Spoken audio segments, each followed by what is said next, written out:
Juan capítulo 8, versículo 12.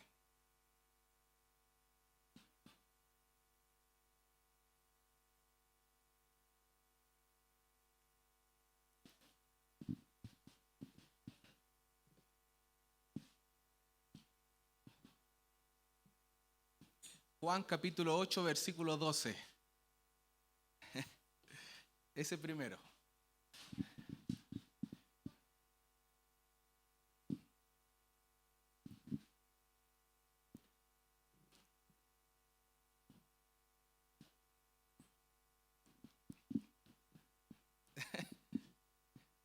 Me dicen de allá atrás, espera un poquito, pastor.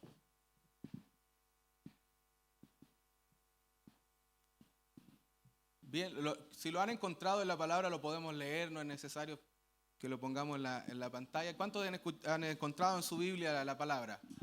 Amén. Bien, vamos a leer en el nombre del Señor Jesús. Este es un verso bastante conocido, un capítulo bastante conocido. Dice así: otra vez Jesús les habló diciendo: yo soy la luz del mundo. El que me sigue no andará en tinieblas, sino que tendrá la luz de la vida. Amén. Vamos a orar al Señor un minuto para tomar asiento. Señor Jesucristo, Padre Celestial, en esta hora, Señor, delante de tu presencia, Señor, tu palabra ha sido leída. Queremos, Señor, que esta fluya, Señor, abre nuestros oídos, Señor amado, y prepara nuestro espíritu para poder recibir esta tu palabra en el nombre de Jesús. Y no se siente sin antes darle la gloria y la honra al nombre de Jesús. A tu nombre, Señor, sea la gloria. A tu nombre sea la honra y la alabanza. Amén. Tome su asiento, por favor, en esta hora. El mensaje que hemos traído en este día se llama Sigamos a Jesús. Sigamos a Jesús. Amén. Nosotros vamos a encontrar en el capítulo 8 del libro de Juan, y todo el relato que tiene que ver con el apóstol Juan es un relato profético, es un relato espiritual. Él se dirige a la iglesia, él se dirige al pueblo de Dios de una forma y de un conocimiento superior al de los otros evangelistas. El libro de Mateo va a presentar a Jesús como rey y va a hablarle a los judíos. El libro de Marcos va a expresar lo que los romanos necesitaban escuchar. El libro de Lucas va a hablarle a su amigo Teófilo y el mensaje entra en lo que son los gentiles. Sin embargo, hay algo importante en el Evangelio de Juan que presenta a Cristo como el Dios manifestado en carne. El Evangelio de Juan es escrito aproximadamente entre 80 a 85 años después de Cristo, es decir, habían pasado cerca de 50 años o más de 50 años después de la muerte de Cristo. Por lo tanto, el apóstol Juan ya tenía una meditación en la palabra, ya tenía edad, él también superaba los 90 años y él ya tenía un conocimiento acerca de Dios, un encuentro con Dios mucho más profundo. Por lo tanto, él comienza a expresar, y vamos a encontrar en el libro de Juan, en el Evangelio de Juan, situaciones que en los otros evangelios no se representan. Si nosotros estudiamos el libro de Mateo, Marcos y Lucas, el primer evangelio escrito es el evangelio de Marcos. Y de Marcos, cerca del 95% de lo que tiene Marcos, también lo tiene Lucas y lo tiene Mateo. Sin embargo, Juan expresa y va a contar situaciones respecto a Cristo desde su humanidad y también su deidad. Por eso que el apóstol Juan comienza en el capítulo 1 y dice: en el principio era la palabra, y la palabra era con Dios, y la palabra era Dios. Y en el verso 14 va a dar ese versículo maravilloso, ese versículo que hasta el día de hoy nuestra piel y nuestros pelos se erizan al escuchar, y habitó entre nosotros y vimos su gloria, gloria como la del unigénito del Padre, lleno de gracia y de virtud. Yo no sé si habrá algún libro, la verdad es que sí lo sé. Y es el libro de Juan, el libro que más representa a nuestro Dios manifestado en carne. Aquí vamos a encontrar una situación. El capítulo 8 es uno de los capítulos más controversiales del libro de Juan. Y vamos a encontrar en el capítulo 8 nosotros, la primera situación del capítulo 8 es cuando la mujer que había cometido pecado, a la cual los fariseos, recién el Señor había estado en el Monte de los Olivos. Recién el Señor había estado en su momento de oración, de meditación. Jesús se daba esos momentos, Jesús se daba esos tiempos de soledad. No estaban sus discípulos junto a él. Vamos a conocer, según lo que diga Barclay o Hendrickson, que el Monte de los Olivos era un lugar privado, no era un lugar público, era un lugar que tenía dueño, puesto que ahí se producía el aceite de oliva y lo que se producía eran aceitunas, lo que nosotros conocemos como aceitunas. Por lo tanto, para Jesús entrar ahí tenía que tener una relación con el dueño del lugar. Y siempre que usted vea al Señor en el Monte de los Olivos va a ser un momento de meditación, un momento de oración, el que Él se tomaba. Y viene bajando del Monte de los Olivos, que está muy cercano al templo, y viene bajando y se presentan a Él los fariseos y le traen una mujer y le dicen: la hemos encontrado en el acto mismo del adulterio. Pero el Señor solamente se reduce a escribir en el suelo. Y muchos nos vamos a preguntar, y a través de la historia se va a preguntar, bueno, ¿qué es lo que escribe el Señor en el suelo? ¿Qué es lo que escribe el Señor cuando Él se agacha a tierra y comienza a escribir? De partida nosotros tenemos que entender de que el inicio del capítulo 8 nos da la señal de un Dios que perdona. Ellos pensaban y decían: bueno, aquí tenemos el sartén por el mango. Si presentamos a esta mujer y la presentamos y el Señor la perdona, Él estaría yendo. O si Él dice que no hay juicio para ella, estaríamos yendo contra la ley de Moisés. La ley levítica decía que la mujer o el hombre que era encontrado en adulterio tenía que ser apedreado. Morir lapidado de esa manera. Pero también, si el Señor aceptaba, estaba incurriendo en contra de la ley romana. Porque ahí ya los judíos no podían asesinar a nadie. Los únicos que podían matar en el siglo I, bueno, varios siglos más adelante también, por lo menos en la parte occidental de Roma hasta el siglo VIII, era ellos. Nadie más tenía derecho a sentenciar de muerte y a ejecutar la muerte que los romanos. Por eso que a Cristo, cuando van y lo sentencian a la cruz, ellos entre los judíos lo hubiesen matado inmediatamente, lo hubiesen matado en el inicio de su ministerio, pero tenían que comprobar o tenían que mostrar pruebas ante el gobierno romano para poder asesinarlo. Entonces ellos dijeron: bueno, aquí tenemos ya el sartén por el mango, está todo dicho, el Señor no tiene por dónde salir victorioso.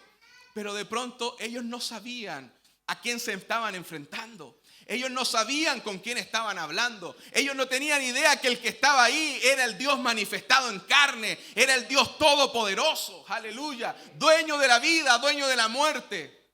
Y el Señor solo se resume a escribir. La palabra para escribir en griego es grafein.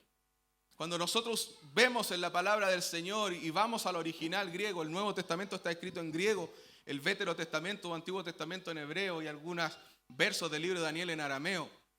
La palabra para escribir es grafein. Sin embargo, lo que Juan describe aquí es catagrafein. Grafein es una simple escritura, cualquiera que quiera o esté haciendo el ejercicio de escribir. Pero catagrafein tiene que ver cuando yo hago un informe o yo hago una representación de lo que estoy viendo. Cuando ellos están viendo a Cristo y el Señor les dice: bueno, el que esté libre de pecado que lance la primera piedra, y se vuelve a agachar a escribir, lo que ellos están mirando ahí es que Cristo está haciendo una sentencia. El Señor conocía de ellos los pecados que ellos no querían exhibir. El Señor conocía de ellos lo que los demás no conocían. Por lo tanto, cuando Él vuelve a levantar la mirada, dice: ¿y dónde están los que te condenaban? El capítulo 8 de Juan parte de esta manera. Parte de una manera donde los fariseos se comienzan a molestar con Jesús porque no tenían cómo poder atraparlo. Y en el verso 12 la situación se da en que hay una fiesta. Hay una fiesta importante. Usted sabe que el pueblo de Israel tenía muchas fiestas. Habían 3 fiestas principales en Israel que por lo menos los judíos tenían que ir. 3 fiestas. La fiesta de los tabernáculos, la fiesta del Yom Kippur, que es la más importante, y la fiesta de Pentecostés. Estas 3 fiestas eran primordiales para ellos. Ellos tenían que ir a Jerusalén por lo menos una vez al año para disfrutar estas fiestas que estaban conjuntas. Pero hay una fiesta la cual se está celebrando aquí en el verso 12 del capítulo 8. Y esta fiesta es la fiesta de la iluminación del templo. Ocurría antes de la fiesta de los tabernáculos y lo que pasaba aquí era algo maravilloso. Se hacía en el atrio de las mujeres para que todos pudiesen tener acceso, puesto que las mujeres no podían entrar a escuchar siquiera en las sinagogas o en el templo la palabra cuando la estaba dando el rabino. No se podía. Es más, hay dichos rabínicos que son bastante misóginos. Usted va a entender esa palabra que hoy día está bastante de moda. Pero hay dichos rabínicos que están escritos en los libros de rabinos o grandes judíos. En el siglo I las 2 escuelas principales eran las de Shammai y Giliel. Eran 2 escuelas de rabinos que eran connotados. Y para ellos decían, es mejor que la Torá sea quemada que sea enseñada a una mujer. Dios vino a reivindicar a las mujeres. ¿Cuántas hermanas se alegran de eso? Si fuera porque nosotros estuviéramos en el siglo I, ustedes no podrían estar escuchando la palabra del Señor. Pero yo veo aquí más mujeres que varones. Aleluya. Y me gozo en el Señor. Porque el Señor dijo, aleluya, ya no hay judío ni romano, no hay hombre y mujer, somos todos salvados por esta misma sangre preciosa, aleluya. Así que esta fiesta se hacía en este lugar para que las mujeres también pudieran verla. ¿Qué se hacía? Voy a pedir a mi hermano que por favor ponga la primera imagen que le envié.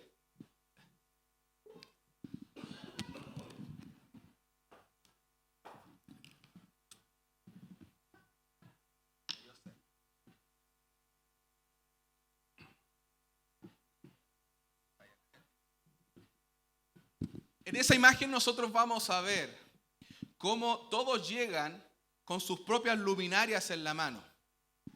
En el patio de las mujeres, lo que se hacía era que se encendía un gran altar con fuego. Y además, en el templo usted va a saber que desde el tiempo de Salomón ya no es como en el tabernáculo. En el tabernáculo solo había un candelabro que estaba en el lugar santo. Sin embargo, Salomón, como era bastante excéntrico, él puso 7 candelabros por lado en los pasillos del templo. Aquí se prendían los candelabros y además la gente llegaba con sus iluminaciones personales, su fuego, sus antorchas. Por favor, la otra imagen.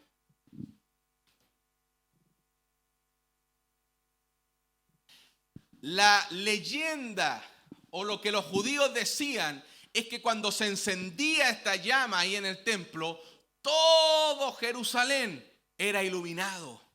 Y la llama se podía ver desde distintos lugares, desde distintas locaciones.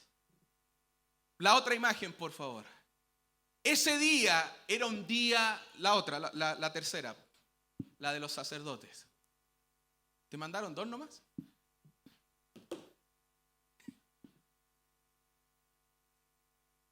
Falta una muy buena. ¿Le mandó 3 Felipe o 2? 3. Subiste 2 nomás. Bueno, no importa, deja esa nomás. Ese día era sumamente importante porque el sumo sacerdote, yo quiero que ustedes sepan lo siguiente. Existen, yo no sé si voy a equivocar, no sé si lo debiera decir porque esta no es mi iglesia, pero existen hoy día muchas corrientes, y no solamente en Chile, sino que también en otros lugares, donde el judaísmo está tomando posesión de las iglesias. ¿Puedo decirlo? ¿Tengo permiso? Donde el judaísmo está tomando posesión de las iglesias. Cristianos que son bautizados en el nombre de Jesucristo, que han recibido la señal de hablar en otras lenguas, que algunos tienen el don del Espíritu Santo y otros dones, usan kipá hoy día. ¿Saben lo que es una kipá, verdad? Están hablando en hebreo, ya no dicen Jesús, sino que dicen Yeshua. Pero más que eso, incluso dicen Elohim, hablan de Yahvé. Entonces, yo quiero decirles a ellos y a la iglesia en general, para el judío nombrar Yahvé era algo sagrado. No se hacía por hacerlo. No es que Yahvé esto, otro, no. Para eso estaban los adjetivos. Elohim, Adonai, El Shaddai, que eran características de Dios. Y también ellos decían Jehová Jireh, por ejemplo, el Señor provee, solamente en pequeñas ocasiones. Es más, en las fiestas solamente estaba permitido decirlo una vez el nombre. Y solamente podía decirlo el sumo sacerdote. Así que aquellos judaizantes, les tengo la mala noticia para ustedes, pero la buena noticia para nosotros, que el Señor recibió un nombre que es por sobre todo nombre. ¿Cuántos conocen ese nombre? ¿Cuántos pueden decir ese nombre?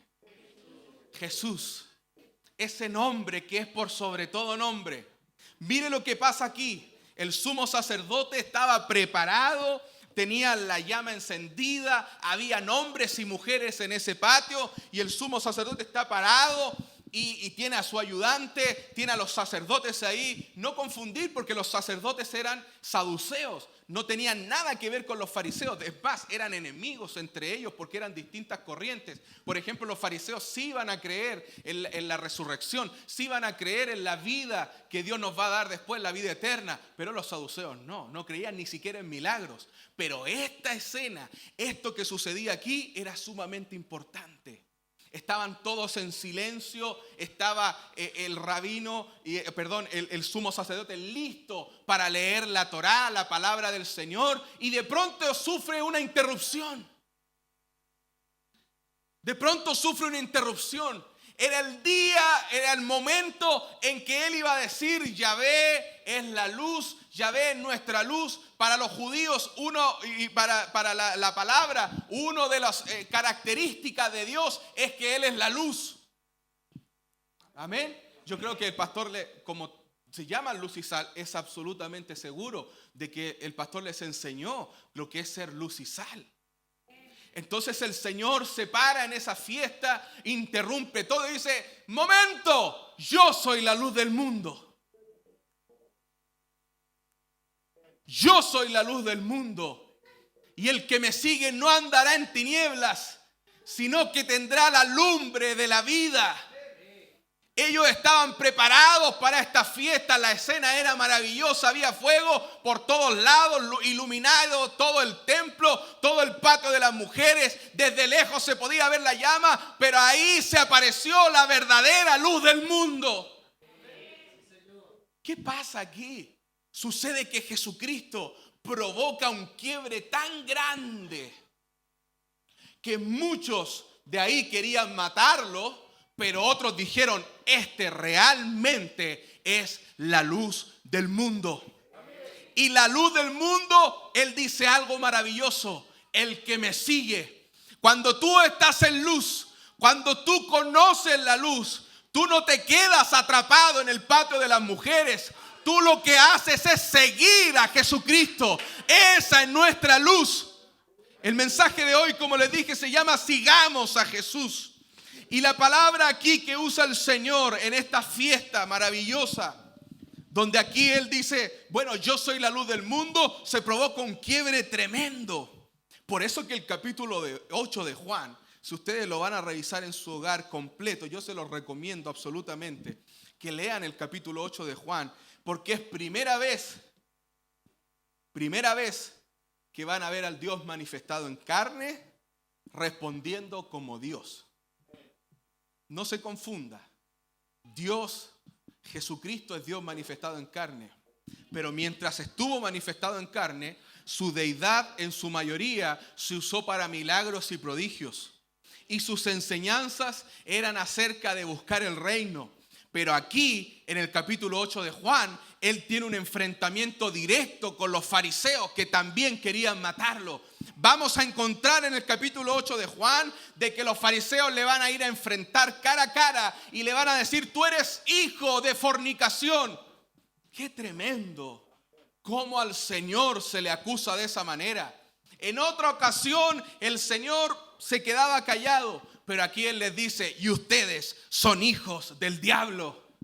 No había peor ofensa para un creyente que le dijeran que era hijo de Satanás. Y el Señor le responde de esta manera. Pero aquí lo que podemos ver en el verso 12, aleluya, y nosotros nos vamos a encontrar, si ellos hubiesen estado apegados a la palabra del Señor, hubiesen comprendido que el que estaba ahí era nada más ni nada menos que el Mesías hecho carne, aleluya. Para los judíos, uno de los nombres del Mesías era ser de luz, era que iba a ser alguien que iba a iluminar. Cuando Cristo llegó a la tierra, no solamente iluminó en el siglo I, sino que hasta el día de hoy su luz no ha podido ser apagada, su luz no ha podido ser cancelada. Es más, mientras nosotros estemos en Cristo, su iglesia también se transforma en una lumbrera para este mundo que vive en tinieblas. Aleluya. Nosotros vamos a encontrar en el verso 12 que la palabra que utiliza el Señor Jesucristo para seguir es akalothein, así se pronuncia, akalothein. Y esta palabra en griego tiene 3 significados diferentes, pero están relacionados el uno con el otro. Si nosotros hacemos un análisis hoy día del mundo como está, vamos a encontrar personas como Cristiano Ronaldo que tienen la mayor cantidad de seguidores en Instagram. Vamos a ver a una Shakira, una latina, que también tiene una cantidad de seguidores brutal. En Estados Unidos, el número 1 está siendo en estos momentos Vin Diesel. Y vamos a encontrar que hay muchos hombres que son seguidos, pero sin propósitos.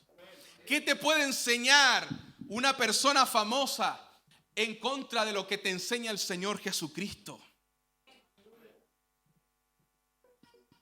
¿No le gustó mucho, parece? A mí me encanta, por ejemplo, esta parte la cortan si quieren. A mí me encanta, por ejemplo, y sé que a varios de aquí, Luis Miguel.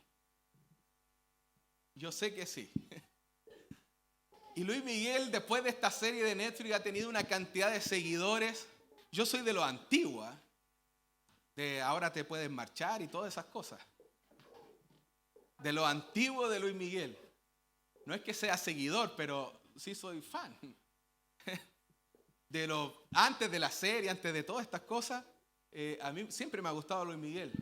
Pero cómo creció su fama nuevamente, es impresionante lo que hace el marketing.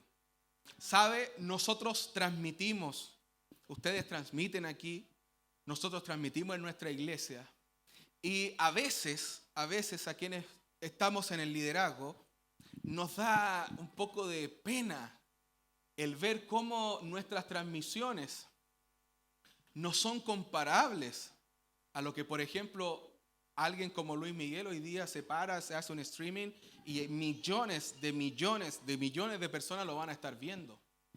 Y nosotros tenemos un mensaje apostólico.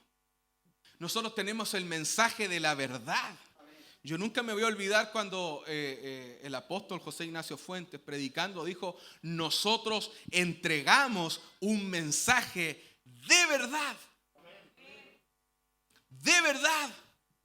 No estamos hablando aquí de nuestras vidas personales, de nuestras vidas privadas. Yo no vengo aquí a hablar de mis tristezas ni de mis felicidades, sino que hemos venido a hablar y aquí se levanta alabanza y adoración al único que merece honra y gloria. Aleluya. Pero muchas veces nos vamos a encontrar de que la gente está siguiendo todo menos a Jesús. Lo voy a decir de esta manera. Muchas veces vemos iglesias, y hablo de varias iglesias destruidas por seguir a hombres y no por seguir a Jesús. Vamos a ver mucho que si seguimos a los hombres, hermanos, nosotros como pastores vamos a fallar. Nosotros nos podemos equivocar. Nosotros podemos cometer pecados tal cual usted puede cometer pecados. Pero si siguen a Jesús, nunca van a ser decepcionados. Aleluya.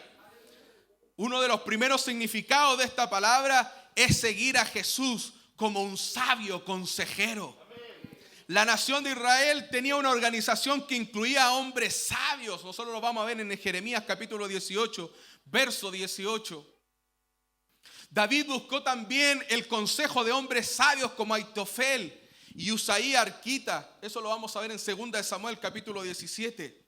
Los griegos en la antigüedad se gloriaban en sus sabios filósofos, Sócrates, Platón, Aristóteles, Tales de Mileto, Pitágoras, etc. Pero nosotros tenemos al más sabio de todos. No seguimos solamente el consejo de un hombre. Es bueno seguir el consejo de un hombre, a veces sí. Siga el consejo de su pastor. Pero déjeme decirle algo con el permiso de mi pastor Felipe. Si Felipe no está siguiendo a Jesús, su consejo no vale nada. Si yo como pastor no estoy siguiendo a Jesús, mi consejo no vale absolutamente nada. Seguir a Jesús nos hace luz. Seguir a Jesús nos hace mejores hombres. Seguir a Jesús nos hace mejores mujeres. Y cuando tienes y necesitas un sabio consejero, ahí está el Señor Jesucristo para hablar a tu vida. Gloria a Dios. Muchas veces nosotros vamos a decir, Felipe, voy a leer la palabra para aprender. Y Dios te dice, no, la palabra te va a leer a ti. ¿Les ha pasado? Que muchas veces vamos a la palabra y pareciera que la palabra no se está leyendo por completo. Llega un momento en que se presenta uno de estos sabios que tenía el rey David. Su nombre era Natán, el profeta. Natán cruza, ustedes tienen que imaginarse de que todo esto, David era un rey. Nosotros muchas veces vamos a ver a David debilitado como personaje o lo vamos a enfocar netamente en la alabanza y en la adoración. Pero no se olviden ustedes que David era un rey. Gobernó 40 años, 7 años en Hebrón y 33 años en Jerusalén. Era un rey. Él tenía su trono. Él tenía su ejército, él tenía sus sirvientes. Él no era cualquier persona. Era el rey de Israel y el más importante que existe en la historia para ellos. Entonces llega Natán, tiene que cruzar el palacio, tiene que atravesar, tiene que pasar los soldados, tiene que pasar a los que estaban cercanos a Jesús, a David, probablemente tiene que pasar a los valientes de David, etc. Y llega y dice, David, tengo que hablar contigo. Bueno, dime, Natán, ¿qué es lo que me quieres expresar? Mira, tengo una historia para ti. Había en Israel un hombre que tenía una sola oveja. Él la amaba, él la cuidaba. Esa oveja era todo para ese hombre. Y había otro hombre que tenía muchas ovejas, que tenía mucho ganado. Y otros cuidaban su ganado. Otros trabajaban para él. Cuando este hombre tuvo un invitado, él no tomó de su ganado, sino que fue a buscar la única oveja que tenía el otro hombre. ¿Qué crees tú que hay que hacer? A lo que David se para, desenfunda su espada, molesto y enojado, y dice, ese hombre es digno de muerte. Natán le dice, ese hombre eres tú. David, en su posición de rey, Elías, podría haber tomado esa misma espada y haberle cortado la cabeza a Natán. Él era la autoridad máxima. Él podría haber dicho, oye, esto que está diciendo este profeta es una ofensa tremenda al rey de Israel. No solamente cualquier rey, sino que el más victorioso que ha tenido Israel. Mátenlo, tómenlo preso, lo que sea. ¿Saben lo que hizo David? Soltó su espada, se fue a su habitación y dijo, ten piedad de mí, oh Dios, conforme a tu misericordia, conforme a la multitud de tus piedades, borra mis rebeliones, lávame más y más de mi maldad y límpiame de mi pecado. Aleluya. Cuando crees y cuando tú sigues a Jesús, verás que la palabra se ve reflejada en tu vida. No estás ajeno a cometer errores. No quiero hablar de un evangelio que no perdona, no quiero hablar de un evangelio condenador, no quiero hablar de un evangelio que te juzga, no quiero hablar solamente de un evangelio que te lleva a destruir, porque ese evangelio del miedo, el evangelio aleluya, de horrorizar la creencia que tenemos en Cristo, ha llevado a que iglesias se destruyan, familias se destruyan, matrimonios se destruyan. Lo que hoy día te quiero decir es que a pesar de tus problemas, puedes seguir a Jesucristo y Él va a ser para ti un sabio consejero. Aleluya. Gloria a Dios. Bartimeo estaba al lado del camino, pero solo cuando conoció a Jesús pudo entrar al camino y seguir a Jesús. El segundo significado para esta palabra, akoluthein, en griego es seguir como un esclavo sigue a su amo. ¿Me están entendiendo? Como un esclavo sigue a su amo. El primer significado es seguir a Jesús como un sabio consejero. En los días de Jesús el mundo estaba lleno de esclavos que tenían que someterse, seguir y obedecer en todo a sus amos. Los esclavos obedecían sin ningún tipo de objeción. Donde sus amos les enviaran, ellos iban. Donde quiera que estaba el amo, estaba el esclavo.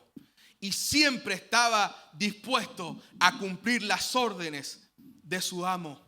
Cuando el Señor, aleluya, representa al esclavo en la palabra del Señor, es cuando Él lava los pies de sus discípulos. La palabra que usa el Señor aquí para servir, o que usa el apóstol Juan, es doulos. Y la palabra doulos significa el esclavo de menor grado. ¿Sabe lo que hizo el Señor por nosotros? Se transformó en doulos. Él nos dio ejemplo haciéndose a Él siervo al más bajo nivel. Él era el que servía a los otros esclavos. El doulos era el que servía incluso a la otra servidumbre. Y Dios nos invita a nosotros a ser doulos. Cuando Pablo habla en Romanos capítulo 1 versículo 1, en Filipenses capítulo 1 versículo 1, se va a presentar y va a decir: Pablo, yo que soy esclavo de Jesucristo, soy doulos de Jesucristo. ¿Sabe? Hoy día hay gente que no quiere pastores, que no quiere iglesia, que quiere gobernarse a sí mismo como ellos quieren, que quieren hacer lo que ellos quieren, cantar cuando ellos quieren, orar cuando ellos quieren, predicar cuando ellos quieren, hacer las cosas que ellos quieren, ir a las iglesias cuando ellos quieren ir a la iglesia, servir a Dios cuando a ellos se les ocurre servir a Dios. Pero Dios nos está diciendo que aquel que lo sigue tiene que ser como un esclavo para Él.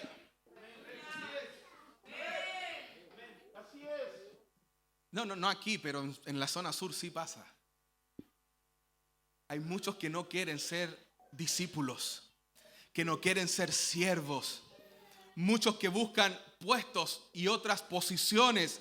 Y si alguien no hace lo que ellos dicen, se van. No aquí, pero allá en la zona sur sí pasa. ¿Sabe lo que nos dice el Señor? Si me sigues a mí, tienes que saber ser un buen siervo.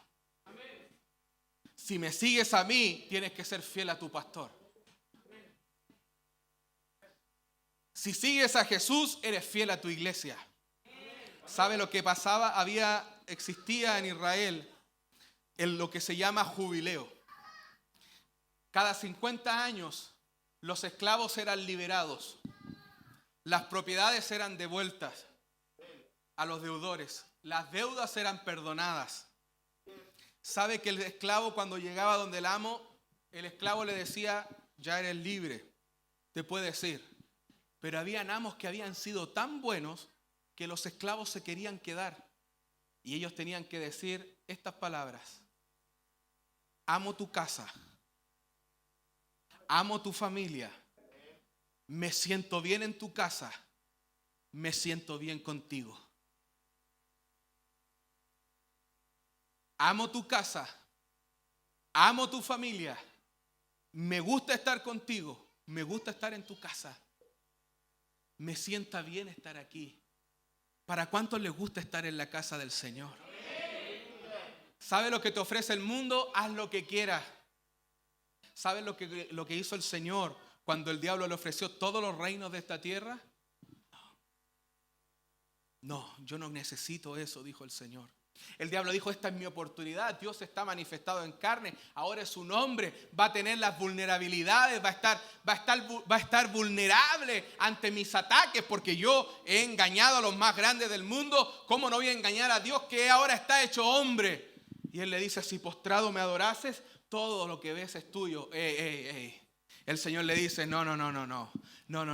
Entonces Jesús le dijo, dice Mateo, vete, Satanás, porque escrito está, al Señor tu Dios adorarás y a Él solo servirás. El que sigue a Jesús se transforma en un servidor de Cristo. El que sigue a Jesús se transforma en un esclavo de Cristo. Aleluya. Hoy hay que ir a predicar allá, vamos. Hoy hay que ir a tocar allá, vamos. Hay que ir a hacer esto, sí. Hay que limpiar el templo, hay que recoger las sillas. Lo que Dios está viendo, muchos no lo van a ver, pero aquel que sigue a Jesucristo se transforma en un dulos, en un esclavo, en un servidor. Y eso nos va a traer morada en su reino celestial. Aleluya, gloria a Dios. Cuando seguimos a Cristo, tenemos un sabio consejero. Nos transformamos en esclavos. Tenemos un buen amo. ¿Para cuántos Dios es bueno? ¿Para cuántos el Señor es bueno?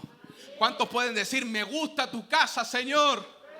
Me gusta estar contigo, Señor. Me siento bien con tu familia, Señor. Aleluya. Soy un esclavo feliz, no quiero el jubileo, no quiero la libertad, Señor. Quiero ser, como decía Pablo, apóstol y siervo y esclavo de Jesucristo. Aleluya, gloria a Dios. Yo le invito a aplaudir al Señor.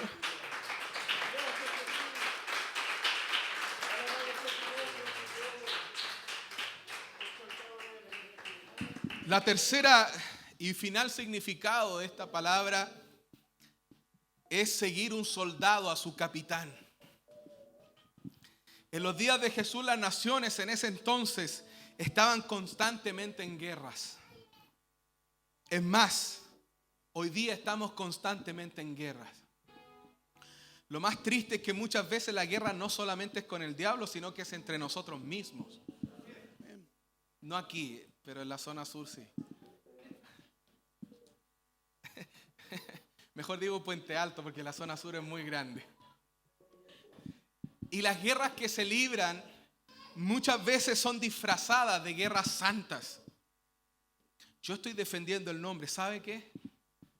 Mientras la doctrina no sea cambiada, como decía el pastor, nosotros tenemos el mismo Padre, el mismo amo, el mismo Dios, el mismo Rey. Yo no morí por usted. Usted no murió por mí. Fue solamente uno que dio su sangre por nosotros, su vida por nosotros. Aleluya. El Imperio Romano estaba dominando todo lo que ellos querían dominar. Y los soldados tenían que llevar a cargo largas marchas a pie por tierras extrañas, con hambre, con frío, con calor, sin familia muchas veces. La vida del soldado es una vida dura.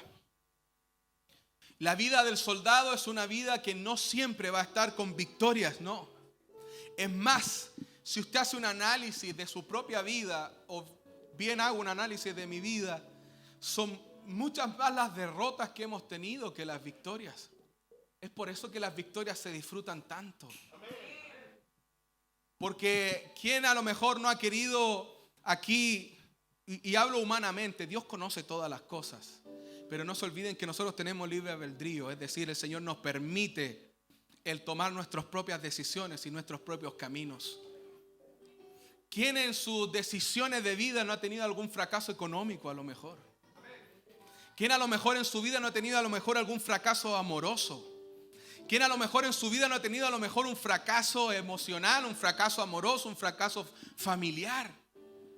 La vida está llena de conflictos. Pero ¿sabe?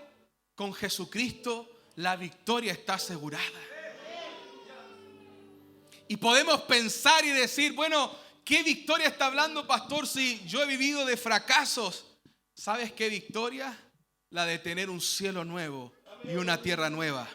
No te confundas, Dios te puede sanar, Dios puede hacer milagros, pero va a haber, se ha fijado que hay veces que Dios no sana a personas que están años sirviendo al Señor y llevan 20 años y están adoloridos, 20 años y están con esa enfermedad cargándola en el cuerpo. Y muchos pueden decir, Dios, ¿tú puedes sanarla? Claro que puedes sanar, pero ¿sabe lo que a Dios le importa más? Que esta vida terrenal es la vida eterna que tiene para nosotros. Aleluya. Por eso en esta tierra somos como soldados. La vida en este mundo está llena de conflictos para los cristianos. Nos juzgan por nuestra forma de vestir, nos juzgan por nuestra manera de pensar, nos juzgan por nuestros ideales, nos juzgan por lo que predicamos. Fíjese usted que de todas las minorías que existen hoy día en el mundo, la más atacada siempre vamos a ser nosotros. Siempre el creyente va a ser atacado. Mientras todos los demás piden respeto, a nosotros nos atacan, y eso es real. Estadísticamente y sobre todo en nuestro país, los cristianos somos vistos como ignorantes. Es decir, quienes tenemos profesiones, quienes tenemos algún cargo importante en una empresa, no, es canuto, así que no tiene, este de alguna manera lo hizo, este anda detrás del jefe. Es decir, juzgan nuestras capacidades. El mundo juzga nuestras capacidades muchas veces, aleluya. Pero como soldados de Jesucristo sabemos que mientras estamos en el ejército del Señor somos victoriosos, aleluya.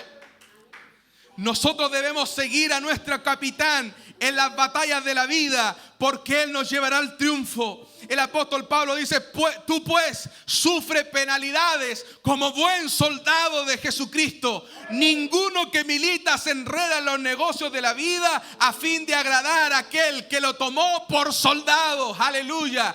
Quien te ha reclutado en este ejército espiritual, en este ejército de batallas, no es cualquiera, es el capitán de capitanes y su nombre es Jesucristo. Aleluya. Él nos guiará, este capitán nos va a guiar más allá de la muerte.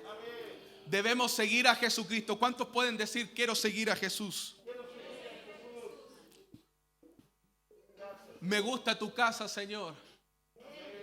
Me gusta tu familia, Señor. Me siento bien en tu casa, Señor. Soy un buen esclavo, Señor. Señor, cuando he necesitado un consejo, el pastor muchas veces no tiene idea. Él prepara un mensaje, un sermón, pero le está hablando a alguien. ¿Cuántas veces de este hombre has escuchado un mensaje que te ha llevado y te ha dado fortaleza a tu vida? ¿Cuántas veces aquí en tu iglesia? Ama tu iglesia, hermano.